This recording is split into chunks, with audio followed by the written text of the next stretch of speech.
All right, ladies and gentlemen, my name is Keith Sessions. I'm the Executive Director of the AGSC STARS program here in the state of Alabama.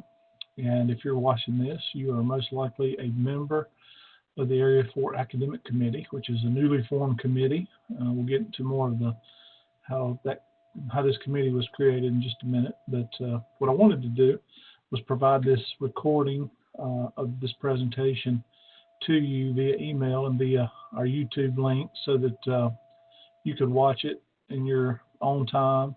And if you have any questions or comments when I'm done, you can send those to me either by text, by email, or call me on the phone, and we'll try to answer your questions. I'm going to take about 30 to 40 minutes to go through the presentation. And so as I get started here, you should have on your screen a copy of the presentation that I've done. I've actually done this presentation for not only this committee but the other two earlier this month. So you're the third group that I'm working with on this presentation. So again, hopefully I'll be done in less than an hour, but probably around 30 to 40 minutes. I want to thank you for giving up an hour of your time to learn more about this committee, what's important. I want to thank you for serving on this committee. And during the weeks that I've been presenting, I've started at 2 and tried to end by 3, but again, I'll try to get done a little bit faster than that, doing it this way. I do plan to share this PowerPoint in a PDF and in the PowerPoint file with all of you by email. And as I mentioned, I'm recording it to share with you as well. Real quick overview of what we're going to cover during the next 30 minutes. History and background. What is the AGSC? What is STARS? What are STARS transfer guides? What are academic committees? Why are you on this committee? Appointments and terms, selecting a chair and a vice chair, the roles and responsibilities. Where do we go from here? The importance of your work, and then any questions or comments, again, you can send to me via email, text, or phone. Real quickly, I wanted to kind of give some of you a background on how we got to where we are today. A lot of the work of this group kind of began in the late 80s and early 90s, or kind of the thing that kind of triggered the need for the AGSC and the STARS program was that in the late 80s and early 90s, really students in our state who attended community colleges were kind of at a disadvantage in that they weren't exactly always told exactly what they needed to take in their chosen field or major in order to transfer to one of our four-year institutions, specifically our public four-year institutions. And so a lot of times they would just kind of guess. Maybe if they were lucky, they'd get in touch with a counselor and advisor at one of the four-year schools they're interested in, and they may give us some guidance. And in some cases, there were some individual articulation agreements between feeder schools. For instance, here my office is on the campus at Troy here, but they had some individual agreements with their feeder schools like Enterprise, LBW, Wallace-Dothan, Chattahoochee Valley, and so forth. But anyway, students back in this time were just having a hard time really knowing what to take, and they kind of transferred at their own risk. And when they transfer, they often, many times, would lose credits when they transfer, which resulted in the loss of a lot of time, a lot of money. And in our state, as a result, students and parents tried to find someone to complain to about this loss of credit, time, and money. And so what they normally do in our state, because we don't have a central board of regents that governs higher education, they complain to their legislators. And so in 1994, a group of legislators got together and penned a bill that actually was passed into law called Act 94-202. This kind of became known as the Alabama Articulation Legislation. It is available on our website if you want to read it. Throughout this presentation that I'm going to send to you, there's a link. If you can see on your screen, there's a link that looks like a little paper with a link. You can click that link throughout the presentation, and it will take you to different pages within our, let me drag this over here. So it'll pop up a page. In this case, it pops up the legislation. You can read the legislation, and the part that's in blue here is actually the part about the AGSC and STARS program.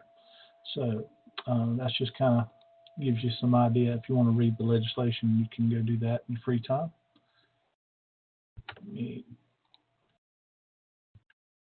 All right, so if you read the legislation, you'll see that basically two entities were created or expanded. In one case, the AGSC, which stands for Articulation and General Studies Committee, was created through the legislation. And we're going to talk about it in a minute. And then STARS was expanded. We'll talk about that more in just a minute. But what is the Articulation and General Studies Committee? Well, it's a 10-member state committee made up of members from both the public 2-year college system and the various 4-year universities in our state, public universities. If you want to see the membership, again, you can click this link here. It should open up a window with the actual membership listed here. So you can see we have a representative from A&M with an alternate, representative from Alabama State with an alternate, Auburn University, which is AUM and Auburn main campus, have a representative and an alternate. The University of Alabama system has a representative that represents the system and an alternate. South Alabama has a representative and an alternate. The regional colleges are appointed by the Council of President, and there are 2 members from the regionals that are voting, and then 2 alternates that oversee the regionals. And then finally, there's the Alabama Community College System Board of Trustees, which they have 3 main votes and then 3 alternates. And there's some non-voting members that you'll see at the bottom. But anyway, this is a copy of that committee. The committee was created to do a few things. First of all, to address the transfer issue, the loss of credit that was occurring in the state, to develop a transfer agreement, a 2- to 4-year public transfer agreement that would cover the students as they move from the 2-year to the 4-year sector and went from an AS type degree to a BS degree. Develop an articulation agreement to go along with this transfer agreement. We call this the contract part of the agreement. It basically protects the student and makes sure that what they take not only counts as degree credit, but also counts toward their major hours. They had about a 4-year time period written into the legislation to do a lot of these tasks and these duties. So basically it was to be all implemented and up and running by 1998, which it was. So it was about a 4-year time period there where we were putting the system together and building the system. And we launched it on the web in the fall of 1998. This committee is still in existence. It's met met a lot in the early years. Probably in the last 15 to 20 years, it's only met probably 3 to 4 times a year. It meets about once a semester across the state in different areas of the state, kind of moves around the meeting. But they do meet, and during these meetings, they're there to resolve issues and any problems that arise. We don't have as many issues and problems like we used to, so a lot of it's working on things that will improve the system. And so one of the things is making the work of the academic committees a little bit better and more efficient and effective. And so that's why you're here today sitting in this training. We'll talk about that more in just a second. So you may ask, well, what is this STAR stuff? STAR stands for Statewide Articulation Reporting System. And it's my office, or our office.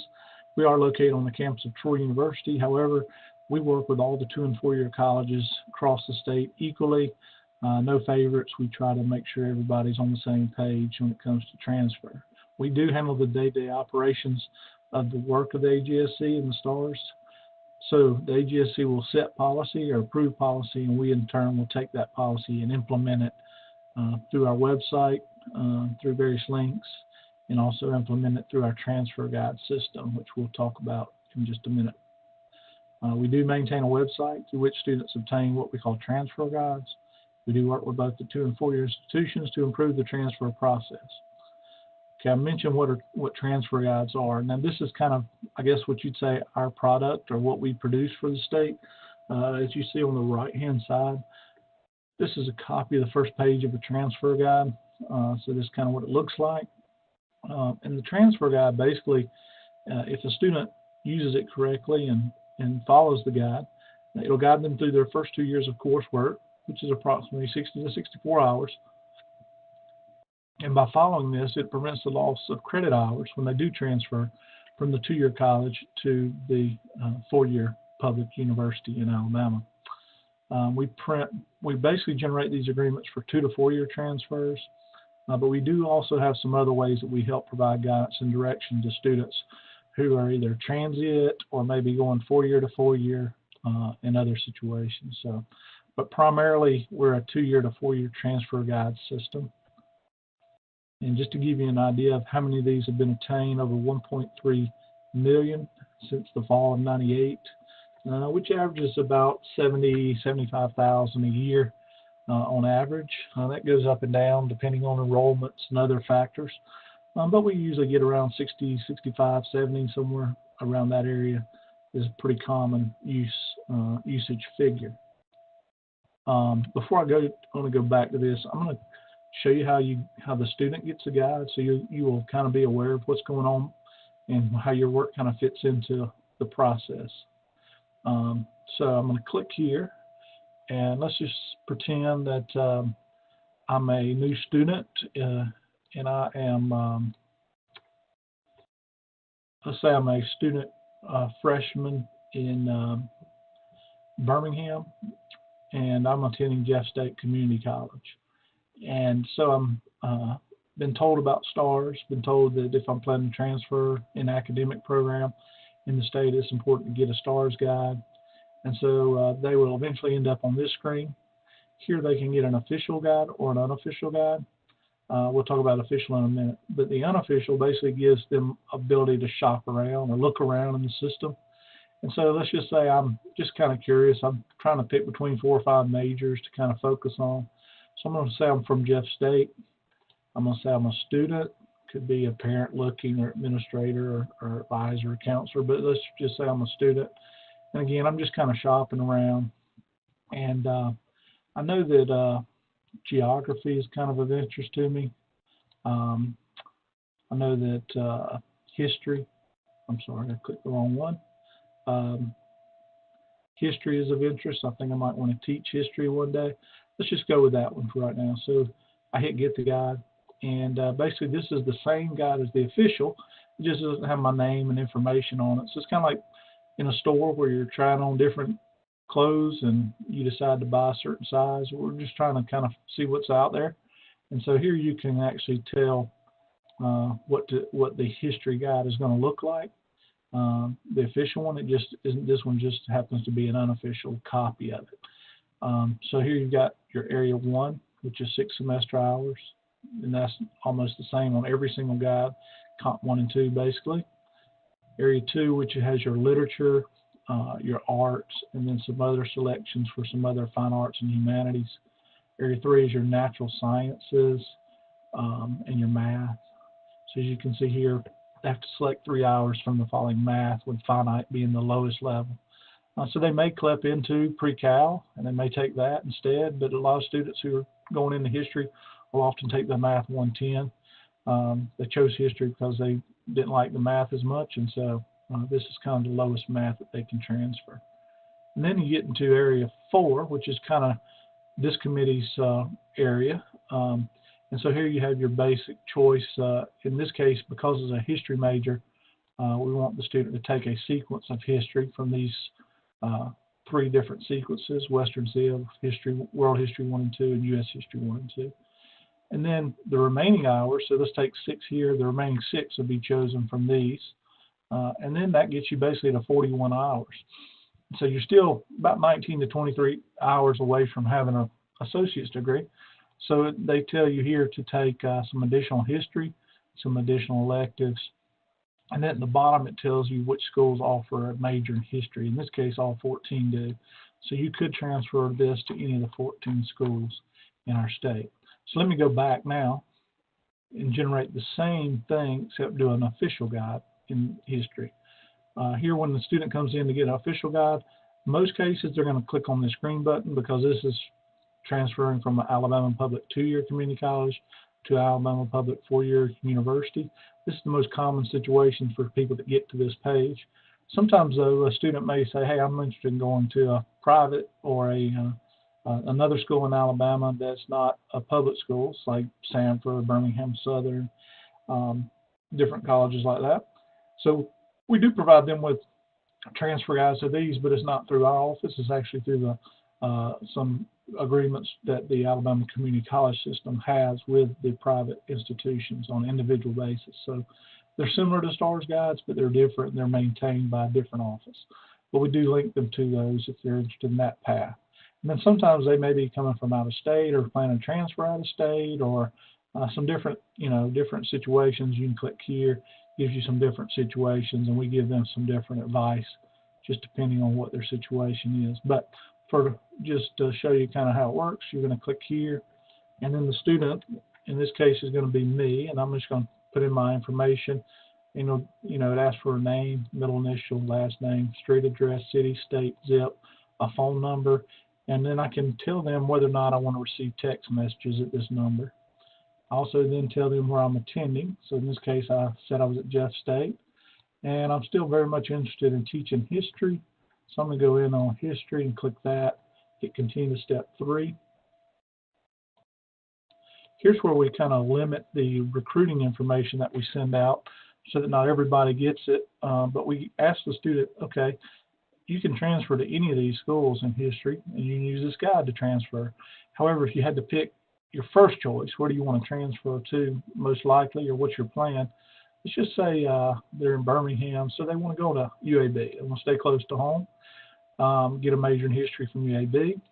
If they can't get in there, or if that doesn't work out, then they may travel over to Jacksonville State. So those are the two they're most interested in. They can kind of give us some sense of direction of where they're headed. They're going to anticipate their transfer to be in the fall of, let's say, 2021. And these are just some opt-in, opt-out questions. Yes, you can send my personal information to these institutions for recruiting purposes. So if I don't want that to occur, I just uncheck that. If I do want to be recruited by these schools, I just leave it checked. And then often we do like follow-up surveys and some research on effectiveness of the guides and the program. And so we're always, I won't say always, but sometimes we're sending out surveys. They can choose to participate in those or not participate. So once they've made those choices and decisions, they simply hit get the guide. It's going to look almost identical to what you saw a minute ago. The big difference is this here. This is for a student currently attending Jeff State Community College, majoring in history.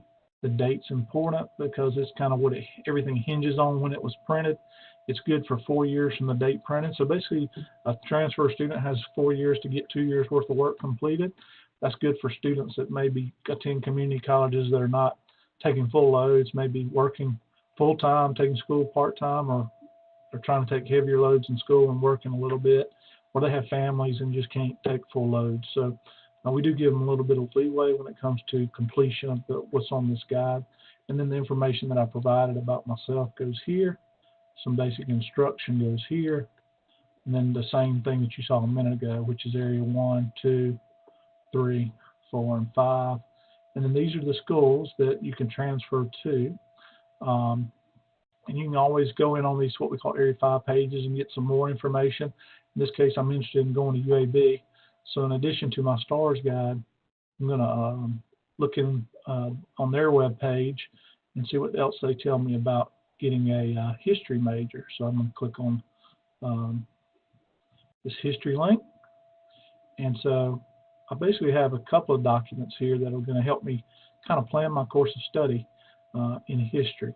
And as that's pulling up, I apologize for it taking a little while to pull up. I'll come back to that in just a second. But anyway, you have these links to various pages. We call them Area 5 pages that give the student more information. So they may want to do the same thing at Jeff State. Let's see if it's pulled it up yet. Okay, computer's taking a little while to pull up the document, but it will come up in just a second. And basically what it is, it gives them additional information about transferring to UAB in a history major, and I'm sorry, it's not working.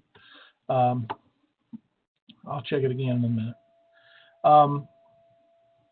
This part of the guide is actually an important part because it's kind of the agreement or the articulation contract between the student and the schools in our state. And it has some rules and regulations that, that have an impact on the guide and how the information is going to be transferred. Well, of course, I'd pick one that's not going to pull up.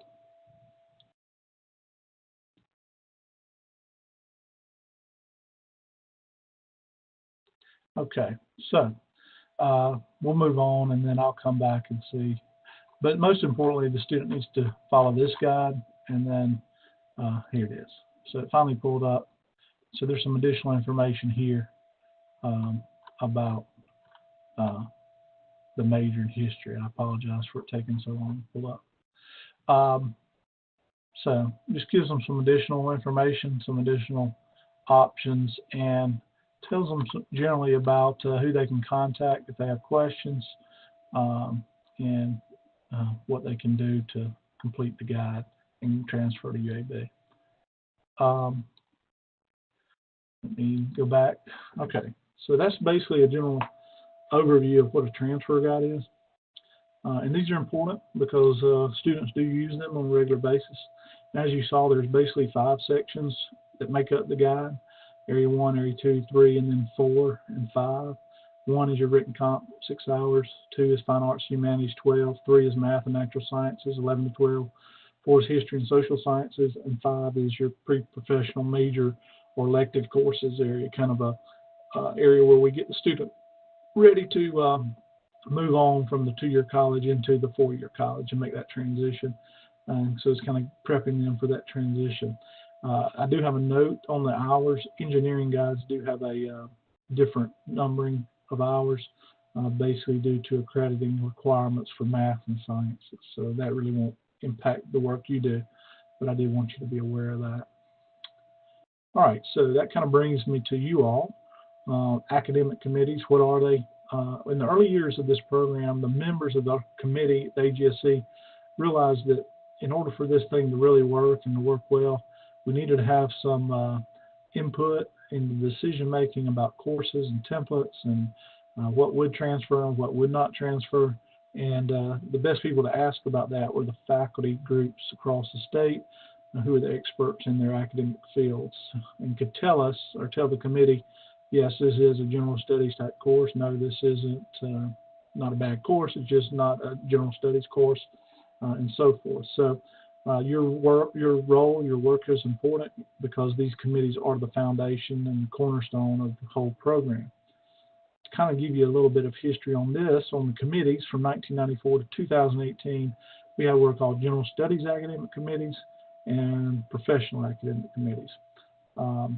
Just to kind of give you a bird's eye view of how many people we're talking about. In terms of the general studies academic committees, there were 21 different committees at the time, and those were combined to total more than 367 faculty members that were assigned to those committees. And then the pre-professional and the professional academic committees, there are 17 of those, and over 175 faculty members serve on those different committees. The general studies are going to be more like your English, histories, math, natural sciences type groups. The PACs are going to be more like your engineering, business, nursing, education, and so forth. But if you total these up, we basically have 38 committees with over 500 faculty. And just from a management standpoint, I have a staff of myself, another gentleman, and we have a part-time secretary. So we have a staff of 2.5 basically to try to manage the work of all these committees in addition to just keeping the whole system up and running. And so it's really about impossible. It became impossible to manage really effectively and efficiently. And so really we had to kind of think back of why we're doing what we're doing. Is there a way to make it better? So about a year or so ago, the committee basically gave me the task of doing some research and coming back with a suggestion for how we could improve the work of these groups. These committees, the pre-professional or the professional ones, we have decided not to change, but to leave them as they are. Again, these are your business, engineering, nursing, education, criminal justice, kinesiology, those type of committees.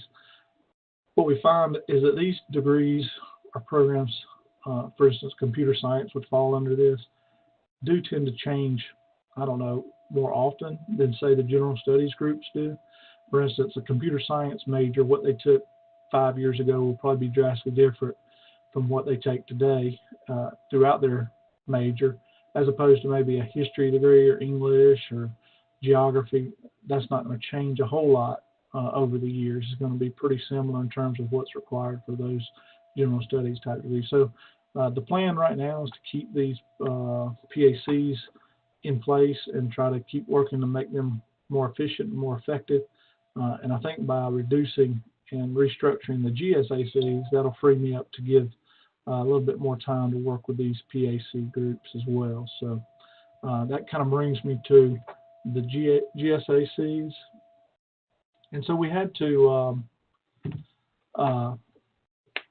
think about these groups. We had so many of them, 21 with over 300-something faculty members, and there just wasn't a lot of work to be done. Once the courses have been approved and templates have been approved, it just wasn't a lot of changes in terms of their workload. So they asked me what would I do to make these groups work better. And so what I basically decided was, I think what we needed to do, or I told them we needed to take the 21 separate committees and create 3 area committees. So instead of having a committee for anthropology and geography and history and political science, we just combine them into like areas based on the areas 1 through 4 model that we've already created.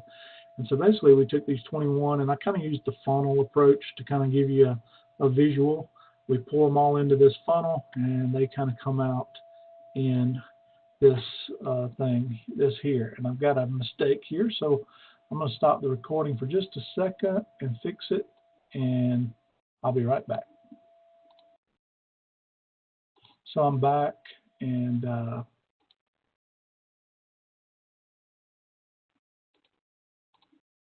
sorry, I'll be right back.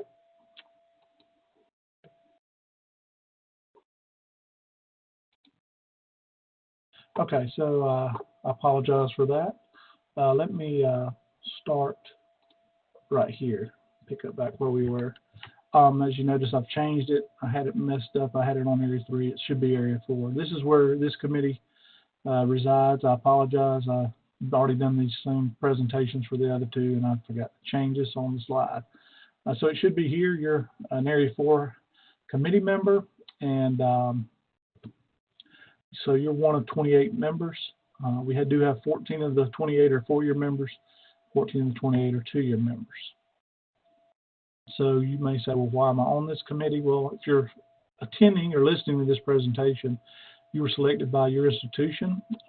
If you're a 4-year member, your provost or chief academic officer had a say in who they wanted on the committee in Area 4, and you were chosen by them. If you're a 2-year college member, then you were selected by the Alabama Community College System Office. And so y'all are all considered to be the experts in this area or discipline in terms of history, social sciences. And so that is why you are here today listening to this training session. Now, I think I got this one updated. Let me just kind of go over the composition in terms of the appointment so you'll kind of know how we're working from this day forward. As I mentioned, the Council of Chief Academic Officers did appoint the 14 4-year members. The Council or the Community College System Office also appointed 14 members. Each member will serve a 3-year term with the first group's membership staggered, 1 year, 2 year, 3 years, so that we have a new third rotating on each year. I'll talk about those in just a minute. Also, in a minute, we're going to talk more about electing a chair and a vice chair. The committee, the AGSC, said that members must have experience in teaching at least one of the fields of history and social sciences. They should also have some broad knowledge of the 2 disciplinaries, in this case, history and social sciences. And then the member could be a college dean or department head, but that was not a mandatory requirement. And so some of you may or may not serve those roles, and that's fine. You just may be a really good teacher or a really strong faculty member that they wanted to be on the committee.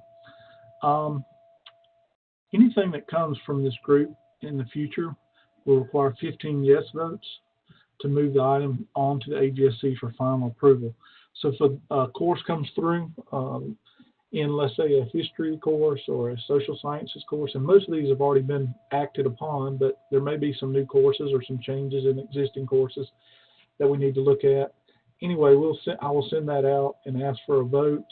It'll all be explained in my emails and how to vote. And then what the voting does is says your institution, you're basically voting for your institution and saying, yes, we agree this course is a general studies course, and if it's taken in Area 4, we would agree to accept it and give credit for it in our Area 4 if the student were to transfer to your institution.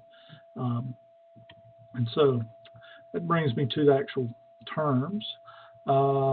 These are the 4-year committee members appointed by the Council of Chief Academic Officers. And as you can see, they're listed, the institutions are listed here, the member that have been selected and appointed is listed here.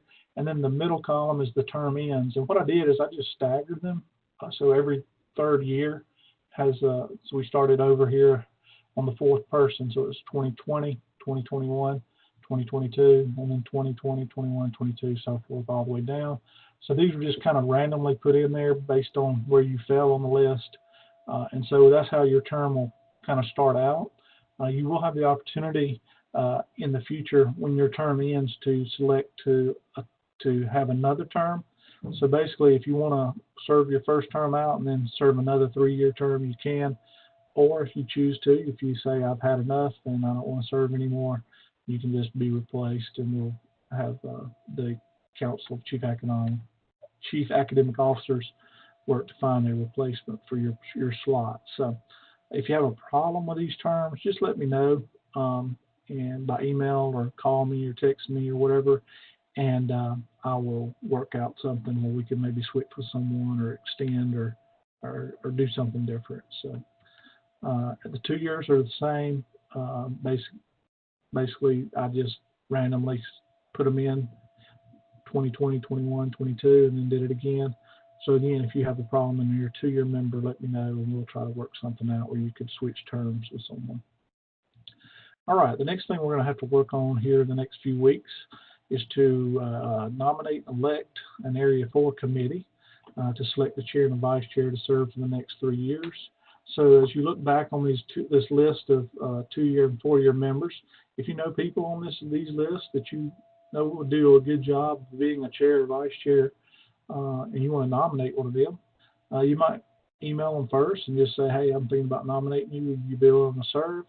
Or if you're interested in nominating yourself, that's fine too. If you're interested in being a chair or vice chair, let me know, and I'll make sure that you're nominated and on the list when we actually vote on chair and vice chair. Again, that's going to all take place in the next few weeks. Real quickly, one of the things that this is kind of your areas of expertise. So these are your roles and responsibilities that have been assigned to this committee by the AGSC. And so they're going to ask that this committee review and make recommendations for courses, and also review and establish what are called templates. Templates basically the skeleton of the transfer guide, but we'll go over that more detailed at a later date. But you're going to work in these areas: anthropology, area and ethnic studies, communication studies, primarily in interpersonal communication type courses. The speech and public speaking courses are in area 2, so we're going to focus on those courses that are more social science in nature, and then economics, human geography, history, political science, psychology, and sociology, and then any other disciplinaries that we might need to add in this broader area of history and social science. The AGSC has also asked this committee to try to meet at least once a year. Hopefully we'll meet more than that. We may even try to have a face-to-face meeting in the fall if I can arrange it around your schedules, but we'll talk about that more later. And then the others are just kind of an ongoing review and approval process of courses, whether they're new courses or revised courses.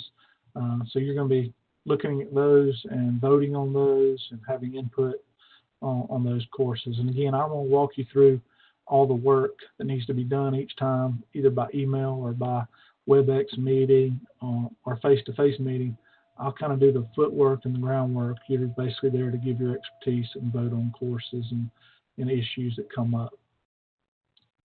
I've kind of talked about number 5, but number 6, there are what we call established discipline-specific guidelines for your discipline. So for each course area, such as anthropology or history, there are a set of guidelines that have been previously created by the AGSC through these GSACs, and we're going to keep those in place unless you all decide they need to be updated or changed or altered in some way, and we can always put those before the group for discussion. I'll show you those in just a minute.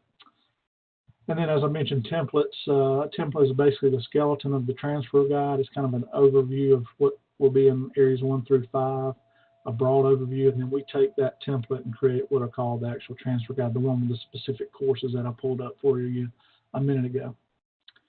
So, to kind of help us work, I've created kind of a go-to page on our website, and if you click any of these, it should take you to it. If I've set it up correctly, let me go ahead and show you that page real quickly. All right, so here's the page.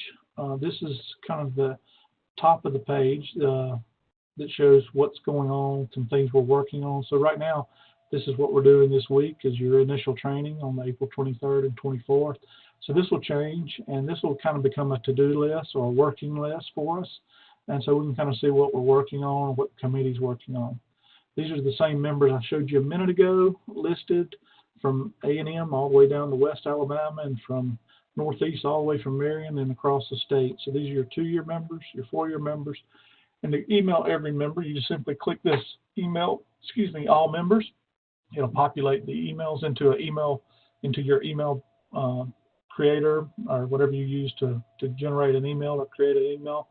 And so you don't have to copy and paste all these in. It'll automatically do that. We try to keep that link updated currently with these members, and including myself it'll go to me as well. So we've talked about these in the previous slides. We've talked about some of these in the previous slides, so they're listed again. I mentioned the discipline-specific things. So when, let's say, a course were to come in from an institution or from a 2-year college, of the 2-year college system in anthropology, and they wanted to get it approved by this group, the first thing I would do is send the course out with a syllabus that's kind of shows how the course is being taught, and then we would compare it to these guidelines for anthropology. So here's some 5 specific guidelines that a course in anthropology has to meet in order to be considered general ed anthropology. These are courses that we often approve or that have been approved, and there's precedent for being approved as general studies. These are courses that in most cases do not get approval. Doesn't mean they're bad courses, just they're more specific in nature, maybe seen more up in maybe a junior, senior level course area where you're taking more specific courses toward anthropology. So again, we have these. We have area ethnic studies, econ, history, geography, political science. And so anytime I send a course out, I will send out a link to these for you to use to help as you evaluate and vote on that course. This web page, as I mentioned, is going to have member information, your composition term, roles, responsibilities, course guidelines. We will add action items. And then as I do more training, I'll provide that training. Actually, I'm going to post this video on this page within the day or so that you can see the video or have a link to this video. And so I'll post a lot of the training videos on this page and link you to this page. So you may want to just bookmark this page and keep up with what's going on with the committee. And I'll refer to it often in my email. All right, let me continue. All right, now these are just some things that you're eventually going to need to know more about. Today we don't have the time to go over them in a lot of specifics, but I probably will have a separate training on just course approval. What does it mean to have your course approved by the AGSC? What's the procedure? What's the form? And then also, what are ratified templates? What's the procedure? What's the form for that process? So I may do a separate training for both of these, or for each of these individually, and send it out for you to review and watch so you get a better idea of what we're talking about when we talk about course approvals and ratification of templates. But today, I have linked them here on your page, so you can click on these links that are in these boxes and go see that information, and then we'll train up more on it later this year and into next year. All right. So where do we go from here? The first thing we're going to do the rest of this week and next week is nominate and elect chair and vice chair. It says before summer, but I'm trying to get it done here before you all leave for summer, so we'll try to get this done in the next week or two. Also, in the next semester or two, I'm going to try to provide more training in the areas of approval of courses, review of discipline-specific course guidelines, review of previously approved courses, review of review of existing templates and transfer guides, and then maybe we can even set up a face-to-face meeting, hopefully in the fall, maybe on a Friday, where we can meet and do some follow-up work and just get to know each other and put a face with a name, and just kind of create a working group that works well together and in the best interest of not just our two-year college students, but our four-year and two-year. Just those are kind of some things to be on the lookout for. And then, as always, the AGSC at times may need your group or this committee to look at other topics or issues that pop up regarding transfer in the history, social science areas. So you may be called upon to discuss that among yourselves, and then we may have to also provide some feedback to the AGSC as they look into transfer issues related to this group. All right. So I want to real quickly go over this. Is about my next to last slide, but I do want to emphasize the importance of your committee and of the work of this group. By doing this, what we're trying to do is keep everybody on the same page in terms of history and social sciences in our state. That means you can't all be different, do things a little differently, but as far as students moving, transferring general studies work, we want to try to keep everybody together as much as possible. This program does provide thousands of transfer students, we hope, with accurate transfer information, and you make that possible by voting and being an active participant in the work of this committee. Being on this committee forces us to work together, both 2 and 4 year, so it brings us together and requires that we talk about issues of transferability. We talk about courses and templates and transfer guides, and what does that mean for our students?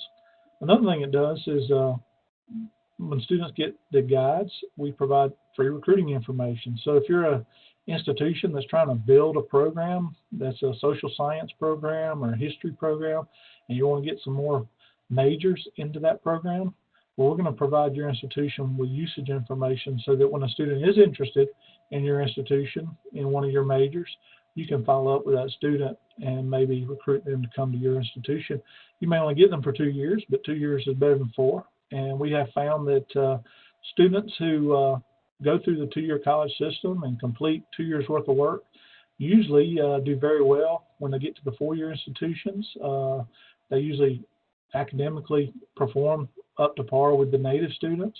And most of them have a desire to get that 4-year degree. They're more into actual getting their degree rather than just being at school and having fun like they might do as a freshman in college. This program makes it easy for students to transition from one institution to another. It encourages the completion of not just the AS at the 2-year, but also the BS at the 4-year. Your process, the work you'll do, is an important part of the whole larger process or the whole team process. So we also have an Area 1 committee, Area 1 and 2 committee, Area 3, Area 4, and then those PAC committees. So all that work goes into making these transfer guides effective and efficient for our students. It gives you, the faculty, at least a say or a vote in the process, so you're not having just this one super committee that's kind of making all the decisions, but you all have a say, and that it doesn't preclude you from getting input from your colleagues at your institution in your various disciplines and areas. So you can talk to them about issues and get their feedback before you vote or before you respond to my emails or requests. And then most importantly, what this whole process does is it prevents the loss of credit, time, and money for our students and our parents, who are our taxpayers and in most cases pay a percentage or a part of our salaries as faculty members or as administrators here in Alabama. So that's why we do what we do. Now, that kind of brings me to the end of the presentation. Normally, I would be able to be live online and you could ask questions. However, if you want to, you can click to the left here where it says email me your questions. Click there. It will send the email to me. And so if you have a question, email it to me. I'll try to respond quickly. If you want to call me, the best way to call me is just dial this number straight to my desk, 334-670-3797. And I'll be glad to try to answer your questions. And so with that, I want to say thank you again for giving me about 30-45 minutes of your time. And please call me or text me or email me if you have let me give you my cell number, 334-372-5174 if you want to text. But please call me or text me or email me if you have any questions, concerns, need to talk to me about a term, or if you're interested in being a chair, just let me know. And we will follow up with you shortly within the next day or two to begin that nomination process for the chair and the election process. And then we'll also have some more training to come here in the next few months. So really all you're needing to do right now is just sit back and as I send stuff out, just respond to it in a timely manner. And that'll help me with the work I have to do. But everything will be sent to you usually by email or through a video conferencing situation like this. And so I want to thank you again for listening, for being on this committee and serving the state of Alabama. And I hope you all have a great week. And I look forward to talking and meeting each and every one of you. Have a good day.